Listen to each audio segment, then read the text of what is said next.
Pera nyo ba yan? Kayo, ma'am. Yusek, pera nyo ba yan? Secretary, Yusek, pera nyo yan? Madam Chair, we don't treat it as our money. We know it's people's money. That's why we're... Pinapatagal. Mr. Chair, Madam Chair, if you can recall in the August yung list... Because of politics. Because of politics. Hindi naman ako kalaban ninyo ah.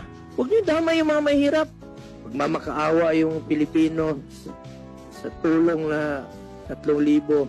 AIX nga yan, di ba? Assistance in Crisis at Situation. Ibalik sa tao yan. Hindi atin yan. Para sa mga mahirap yan. Balik nyo sa kanila. Chair, that... Ang nangyayari ngayon, sasabihin nyo, walang pera. Walang cash. Sa lahat na nakikinig na DSW Regional Director. Yun naman ang uniform answer niyo, di ba? Walang cash. Hindi pa na-release. Pero pag paborito ninyo, ang politiko, uy,